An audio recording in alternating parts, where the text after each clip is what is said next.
కానీ సౌందర్యలహరిలో అమ్మవారిని కొన్ని నామములతోనే పిలిచారు, అన్ని నామాలతో పిలవరు. ఎక్కువగా పిలవడం శివే, గిరిసుతే, హిమగిరిసుతే, అపర్ణే అని ఇలాంటి నామాలతో పిలుస్తారు. ఇవి బహుశः అమ్మవారికి చాలా ప్రియకరమైన నామాలు అయి ఉండొచ్చు. ఈ శ్లోకంలో అంటారు, అమ్మ అపర్ణ. అపర్ణ అంటే పరమశివుణ్ణి వివాహం చేసుకోవడం కోసమని చేసినటువంటి తపస్సమయంలో ఆకులు తినడం కూడా మానేసి తపస్సు చేసినటువంటి స్వరూపము కలిగిన దానా? కాదు కాదు, అసలు రహస్యం వేరు. పరమశివుడు స్థాణువుగా ఉంటే, చంద్రశేఖర పరమాచార్యులు వారు చెప్పారు ఈ రహస్యాన్ని. అసలు నేను సౌందర్యలహరిలో చెప్తున్న చాలా మాటలు పరమాచార్యులు వారి వ్యాఖ్యానాల్లోంచి తీసుకుంటున్నాను. స్థాణువు అంటే అసలు ఆకులు కొమ్మలు ఏమీ లేకుండా ఉండిపోయినటువంటి స్థాణు స్వరూపానికి ఆకులు లేనితనమే అమ్మవారితనం. అందుకని అపర్ణా స్వరూపం. విశాఖ కొమ్మలు లేనితనం సుబ్రహ్మణ్య స్వరూపం, అందుకని విశాఖుడని పిలుస్తారు ఆయన్ని. ఇవన్నీ శంకరుడి చుట్టూనే ఉంటాయి, అందుకని విశాఖేంద్రోపేంద్రో అంటారు. విశాఖుడని పేరు సుబ్రహ్మణ్యేశ్వర స్వామి వారికి ఉంది. విశాఖపట్టణము అని పేరు రావడం ఒకప్పుడు ఆ పట్టణంలో సుబ్రహ్మణ్యారాధన విపరీతంగా జరగడం వల్ల వచ్చింది ఆ పేరు. సరే, అందుచేత ఇక్కడ శంకరులు అంటారు, అమ్మా అపర్ణ, నీ కళ్ళని చూసిన దగ్గర నుంచి దొంగతనం చేసి చేపలు బయట తిరగడం మానేశాయమ్మా అన్నాడు. అదేమిటి శంకర, చేపలకి అమ్మవారి కళ్ళకి సంబంధం ఏమిటి అని అంటారేమో అని శంకరులు ఒక గొప్ప విషయాన్ని చెప్పారు. అమ్మవారు ఎప్పుడు ఇలా కన్ను ముయ్యదు. ఎందుకని? ఉన్మేష నిమిషోత్పన్న విపన్న భువనావళి. ఆవిడే కనురెప్ప ఇలా మూసిందా లోకాలన్నీ లయమైపోతాయి. ఒకసారి చేపలన్నీ అనుకున్నాయిట, అమ్మవారిని మీనాక్షి మీనాక్షి అంటారు కదా, అమ్మవారి కళ్ళని మనతో పోలుస్తారు చేపలతోటి. అందుకని అసలు అమ్మవారి కళ్ళ యొక్క అందం ఏమిటో మనతో ఎందుకు పోలుస్తారో ఓసారి చూసుకొద్దాం అనుకున్నాయిట. చేపలన్నీ వచ్చాయిట. ఎప్పుడైతే అమ్మవారి కళ్ళతో పోలిక చేపలకుందో, పుట్టింటి వైపు వాళ్ళు వస్తే తిన్నగా వంటింట్లోకి వెళ్ళిపోయినట్టు, అత్తవారి వైపు వాళ్ళు వస్తే ముందు కొంచెం పక్కనే నిలబడతారు. నిలబడి వదిన గారు అని గౌరవంగా మాట్లాడతారు తప్ప పుట్టింటి వారంత స్వతంత్రంగా లోపలికి వెళ్ళరు. అదో గౌరవం. అందుచేత అలా ఉండడం నా దృష్టిలో అనిపిస్తుంది, అదొక చాలా అందం అనిపిస్తుంది నాకు. అందుచేత ఇక్కడ చేపలు అమ్మవారి కళ్ళతో పోలిక కనుక చేపలు కళ్ళ దగ్గరికి వెళ్ళి అమ్మవారి కళ్ళకి మనకి ఒకే తేడా ఉంది. అమ్మ అసలు కనురెప్ప వేయదు, మనము కనురెప్ప వేస్తుంటాం. కనురెప్ప వెయ్యకుండా ఉండగలిగినటువంటి శక్తి అమ్మవారి కళ్ళలోంచి దొంగతనం చేద్దామని దొంగతనం చేసేట.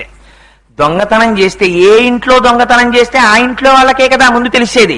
ఎవరికి చెప్తారు? ముందు పక్కింటి వాళ్ళకి చెప్తారు, ఏమన్నా దొంగలు పడ్డారు రాత్రి మా ఇంట్లోని. వెంటనే ఈ కళ్ళేంచేసేట చెవుల దగ్గరికి వెళ్ళి, మీకు తెలుసా రాత్రి చేపలు మాకు దగ్గరికి వచ్చి అమ్మవారి కనురెప్ప వెయ్యకుండా ఉండగలిగిన శక్తిని చేపలు దొంగిలించాయని చెవులకి చెప్పేట. ఇవి చేపలు విన్నాయిట. విని ఓహో మన బతుకు మనం చేసిన దొంగతనం ఇవాళ చెవులకి తెలిసింది, ఈ చెవులు రేపు ఇంకోటికి చెప్తాయి, లోకమంతా మన్ని చూసి చాలే పెద్దబడాయి, నువ్వు కనురెప్ప వేయకుండా ఉండగలిగిన శక్తి అమ్మవారి కళ్ళల్లో దొంగతనం చేసుకొచ్చావని రేపు పొద్దున్న అందరూ దెప్పి పొడుస్తారు పైన కనపడితే అని. అమ్మ లోకంలో పైన కనపడకుండా నీళ్ల అడుగున తిరుగుతున్నాయమ్మా చేపలు, అందుకని బయట కనపడమన్నారు. ఎంత ఊహ చేశారో చూడండి. అందుకని తవాపర్ణే కర్ణే జపనయనపై శూన్యచకితా నిలీయంతే తో ఏ నియతమనివేశాశఫరికా ఇయంచ శ్రీర్బద్ధచ్చదపుటక వాటంకువలయం జహాతి ప్రత్యూషే నిశచ విఘటయ్య ప్రవిశతి. నల్ల కలువలు అనుకున్నాయిట, మనకు కూడా గొప్ప పేరుంది కదా, అమ్మవారి కళ్ళు నల్ల కలువల్లో ఉంటాయంటారు కదా, మనం కూడా అమ్మవారి కళ్ళతో పోలుస్తారు కదా, వీళ్ళు అమ్మవారి కళ్ళ దగ్గర ఒకసారి చూసొద్దామని చెప్పి నల్ల కలువలన్నీ అమ్మవారి కళ్ళ దగ్గరికి వెళ్ళేట. వెళ్ళి అమ్మవారి కళ్ళ వంక చూసేయట, సిగ్గుపడిపోయేట. చిచ్చి మనకి అమ్మవారికి పోలిక, ఆ కళ్ళెంత అందంగా ఉన్నాయి, ఇంకంతకన్నా పోలిక లేదు కాబట్టి బహుశా నల్ల కలువలని పేరు పెట్టారు, అంత మాత్రానికి తగుదునమ్మా అని మనమేమో వచ్చామా అని. అమ్మ నీ కళ్ళు చూశాక నల్ల కలువలకి సిగ్గేసి ఇంకా ఎప్పుడైనా తిరిగి వచ్చిన తర్వాత ఏమంటారు, ఏమీ మీరు వెళ్ళారు కదా అమ్మవారి కళ్ళు చూసి వచ్చారు కదా, మీ పోలికే అన్నారు కదా, ఏమిటి మీకు వాళ్ళకి పోలికని ఊళ్ళో ఉన్న వాళ్ళందరూ వచ్చి అడుగుతారేమోనని పగట్లు ఇలా సూర్యోదయం అయ్యేటప్పటికీ తలుపులు తాళాలు వేసేసుకుని బయటికి పారిపోతోందమ్మా. అందులో ఉన్నటువంటి కాంతి మళ్ళీ ఎప్పుడు వస్తుంది? అందరూ పడుకున్న తర్వాత రాత్రి వస్తుందమ్మా. చంద్రోదయం అయిన తర్వాత అప్పుడు తాళాలు తీసి తలుపులు విప్పుకుంటున్నాయి. చదపుటకవాటంకువలయం, కవాటాలు మూసేసుకుంటున్నాయిట. జహాతి ప్రత్యూషే నిశిచ విఘటయ్య ప్రవిశతి, మళ్ళీ రాత్రి అయిన తర్వాత అప్పుడు విచ్చుకుంటూ ఉంటాయిట. అందుకని ఎవరు రాత్రి కనపడరు కదా, అందుకని తలుపులు తీసుకొని లోపలికెడుతోంది. నేత్రలక్ష్మి సౌభాగ్యం, కాంతి. ఏమిటి ఇందులో రహస్యం అంటే, అసలు నిజంగా చంద్రుడు ఉదయిస్తే నల్ల కలువ విచ్చుకుంటుంది రాత్రి, సూర్యోదయం అయితే ముడుచుకుంటుంది. ఇటువంటి లక్షణం తీసుకెళ్లి అమ్మవారి కళ్ళని చూసి సిగ్గుబడి రాత్రులు తెరుచుకుంటున్నాయి, పగటిపూట మూసుకుంటున్నాయి అన్నారు శంకరాచార్యుల వారు. అమ్మవారి నేత్ర సౌందర్యం గురించి శంకరులు ఎన్ని ప్రయోగాలు చేసేశారో చెప్పలేను. నిజంగా 10 రోజులు ఆ ఒక్కటే వ్యాఖ్యానం చేయొచ్చు, కానీ మనకి సమయం లేదు కనుక అంత నేను చేయలేదు. విశాల కళ్యాణి స్ఫుట రుచిరయోధ్యా కుబలయై కృపాధారాధారా కిమపి మధురా భోగవతిక అవంతి సృష్టిస్తే బహునగర విస్తార విజయ అని అమ్మవారి కళ్ళల్లో మహానగరాల్ని దర్శనం చేయించేస్తారు.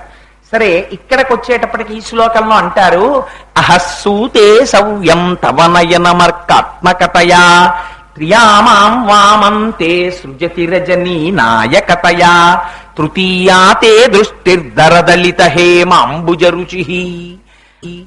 అమ్మా, నీ కుడి కన్నుందే అది సూర్యుడు, ఎడమ కన్నుందే చంద్రుడు, మరి మూడవ కన్నుందే అది హేమాంబుజ రుచి. ఎర్రటి కలువ పువ్వు ఎలా ఉంటుందో అలా ఉంటుంది ఆ కన్ను. అది కూడా ఎర్ర కలువతో పోల్చలేరు శంకరాచార్యుల వారు. బంగారు తామర ఎలా ఉంటుందో అలా ఉంటుంది. అది ఏ బంగారం? ఎర్ర బంగారంతో చేసింది. పోత పోసిన ఎర్ర బంగారపు కాంతితో ఉంటుందమ్మా అని శంకర. మరి కుడి కన్ను పగలన్నారే, ఎడమ కన్ను రాత్రి అన్నారే, మరి మూడో కన్ను ఏమిటి అంటే శంకరాచార్యుల వారితో వాదించగలమా? వెంటనే శంకర్లు అన్నారు, పగలు రాత్రే కాదు, ఇంకోటి ఉన్నాయి. ఏమిటి? సంధ్యాకాలం ఉంది.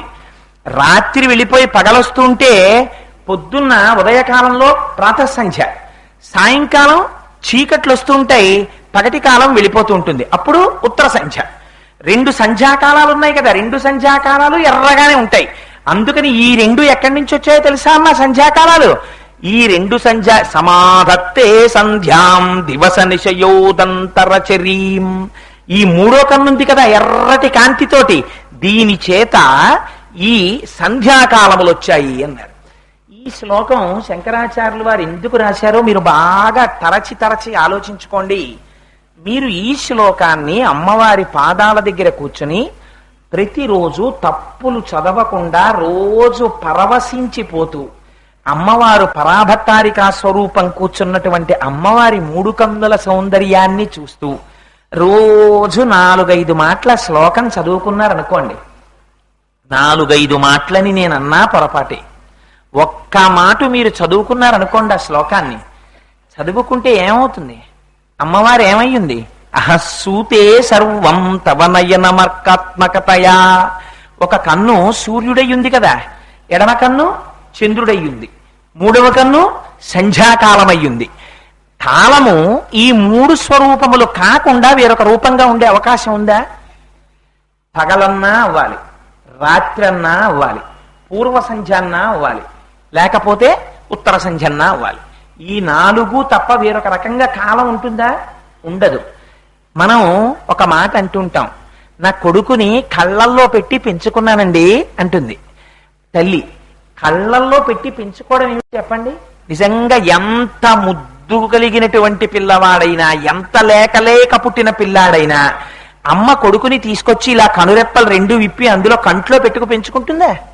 మరి ఎందుకు నేను కళ్ళల్లో పెట్టుకు పెంచుకున్నానంటుంది, చేతుల్లో పెట్టుకు పెంచుకున్నాను, కాళ్ళల్లో పెట్టుకు పెంచుకున్నాను అందమ్మ.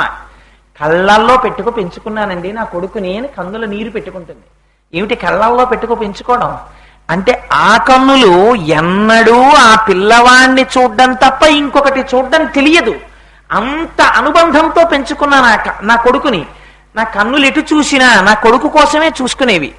ఒకవేళ నా కొడుకు నా ఎదురుగుండా లేకపోయినా నా కళ్ళల్లో నా కొడుకే కదలాడుతుండేవాడు తప్ప నాకు ఇంకొక వస్తువు కనిపించేది కాదు. అంత తాపత్రయంతో, అంత ఆప్యాయతతో పెంచుకున్నాను కొడుకుని. ఇవాళ ఇంత జగత్తుని అమ్మవారు ఏం చేస్తోంది? కళ్ళల్లో పెట్టుకు పెంచుకుంటోంది. పెంచుకోవట్లా? ఏది పుట్టినా ఎప్పుడు పుట్టాలి, ఎప్పుడు పెరగాలి? పగలు పెరగాలి, రాత్రి పెరగాలి, సంధ్యలో పెరగాలి. ఇప్పుడు మీరు ఎక్కడున్నారు? మీకు భయానికి అసలు కారణం ఉందా? ఇంకా మీరున్నారనుకోండి, మీరు ఇలా లొంగి నేను వ్యక్తిగత విషయములను వేదిక మీద చెప్పుటకు వ్యతిరేకిని అని మీకు చెప్పాను. కానీ ఇవాళ చెప్పక తప్పక 2 ఉదాహరణలు చెప్పవలసి వస్తోంది. ఒక ఉదాహరణ ఈ శ్లోకానికి మొదటనే చెప్పాను. రెండవది, ఒకసారి నా జాతకంలో అపారమైనటువంటి ప్రమాదము పొంచి ఉన్నది అని అటువంటి స్థితి వచ్చింది నాకు గ్రహాల చేత.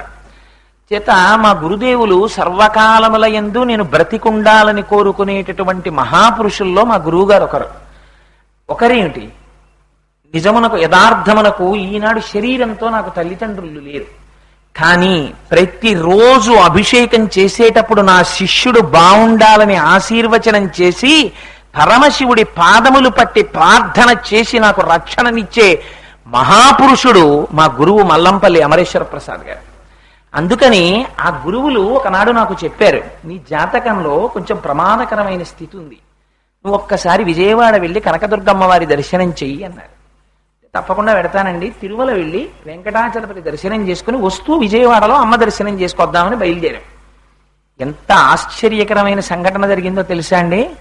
తిరుమల ఎక్స్ప్రెస్ లో వెళ్ళిపోతున్నాం. అది కూడా ఎప్పుడు జరిగింది, ఇక్కడ సభలోనే ఉన్నారు బ్రహ్మశ్రీ శంకరం గారని, వాళ్ళ అమ్మాయి వివాహం ముందు రోజు రాత్రి. అసలు నిద్ర లేదు నాకు, ఎందుకంటే వాళ్ళ అమ్మాయికి పెళ్లి మా అక్క కొడుకుతో జరిగింది. సరే, వివాహం అయిపోయిన తర్వాత మరునాడు ట్రైన్ ఎక్కి తిరుమలలో వెళ్ళిపోతున్నాను.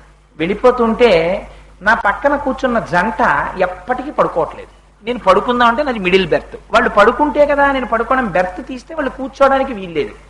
అందుకని నేను, అమ్మ నాకు రాత్రి అలా నిద్ర లేదు తల్లి, నేను పడుకుంటాను, బెర్త్ వేసుకుంటానంటే వాళ్ళు అన్నారు, ఒక్క అరగంట ఆగి వేసుకోండి, మేము మాట్లాడుకోవాలన్నారు. సరే, ఏమిటో వాళ్ళ ఇంత చేసి వాళ్ళు ఏమైనా 2 స్టేషన్లలో దిగిపోతారా అంటే భార్యాభర్తలు. సరే, ఫోన్ లేని ఊరుకున్నాను. కాసేపు ఆగి ఆవిడంది, మీరెవరు, మీ పేరేమిటి, అది ఇది అడిగి, నాతో ఆఫీసులో పనిచేసే ఒక ఆయనకి ఆవిడ అక్క చెల్లెలవుతుంది. మీరా, ఫలానా అతను మీకు తెలుసా అని నాతో కాసేపు మాట్లాడారా, అయిపోయింది. మిడిల్ బెర్త్ లో పడుకున్నాను. ఒక 2 గంటలు ప్రయాణం చేసిన తర్వాత, మీరు నమ్మండి నమ్మపోండి, అమ్మవారి సౌందర్యలహరి చెప్పుకుంటూ ఈ విషయం చెప్తున్నాను, ఎవరో నా చెవు దగ్గరికి వచ్చి అన్నారు, రే రైలు పడిపోతోందిరా, దూకే బెర్త్ మించి అన్నారు. నేను గభాలను మిడిల్ బెర్త్ మించి కిందకు దూకేసి, అసలు నేను దొల్లినా పడినా, ఎందుకంటే బెర్త్ కన్నా పొడుగు, నాకు రైల్లో ఎప్పుడు బెర్త్ సరిపోదు. 2 చైన్లు నాకు అడ్డుకుంటాయి, కింద పడే అవకాశమే లేదు. నేను అలాంటి వాడిని బెర్త్ మించి కింద పడిపోతే పాప ఆ లోయర్ బెర్త్ మీద తల్లి చెయ్యిలా పెట్టుకున్నారు, ఆ చెయ్యి మీద పడిపోయాను. ఏ తక్కువ మనిషినా, చిన్న మనిషినా, దర్భంతవాడినా, ఆ తల్లి చెయ్యి అదిరిపోయింది. ఇంకొకళ్ళైతే చెప్పుచ్చు కొట్టేసిన, ఇంత రాత్రి ఎందుకురా పడ్డావు ఇక్కడని. ముందు 20 ఆ తల్లి తిరిగి చేయించి, ఆవిడ ఆశ్చర్యపోయి లైట్ వేసి, అదేంటండి అలా దూకేశారు బెర్త్ మించి అండి, రైలు పడిపోయిందండి అన్నాను. రైలు పడిపోవడం ఏంటండి, రైలు నిక్షేపంగా పెడుతోందంటే మా ఆవిడ లేచింది పక్క లోయర్ బెర్త్ మించి.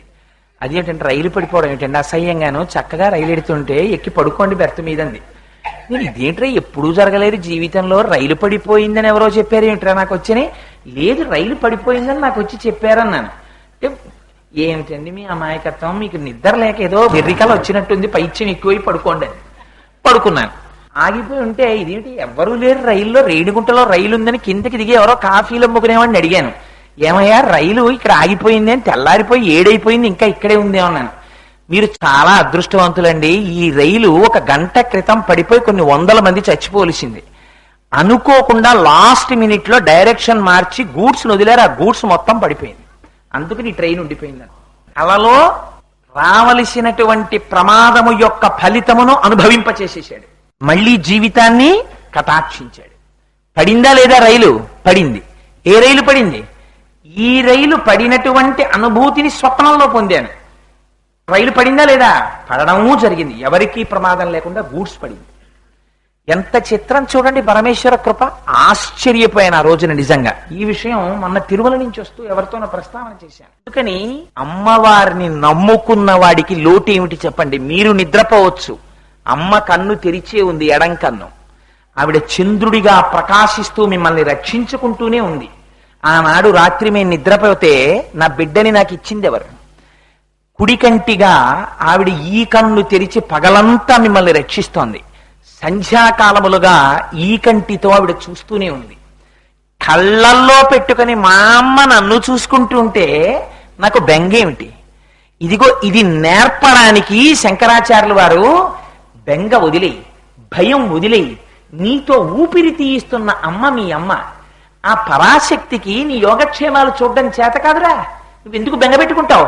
ఆ అమ్మని నమ్ముకుని, అమ్మా పగలు నువ్వు, రాత్రి నువ్వు, 2 సంధ్యలు నువ్వు అని రోజు అమ్మ దగ్గరికి వెళ్ళి, అమ్మా నన్ను నీ కళ్ళల్లో పెట్టుకు చూసుకుంటున్నావమ్మా, అలాగే రోజు రోజు రోజు నన్ను నీ కళ్ళల్లో పెట్టుకుని చూసుకుని నన్ను రక్షించమ్మా అని అనకు. అలా అంటే అమ్మ దగ్గరికి వెళ్ళి, అమ్మా నన్ను నీ కళ్ళల్లో పెట్టుకు చూసుకో అనాలా? అనక్కర్లేదు. అమ్మా చూసుకుంటున్నావను. ఎలా అంటావు? ఇలా అను.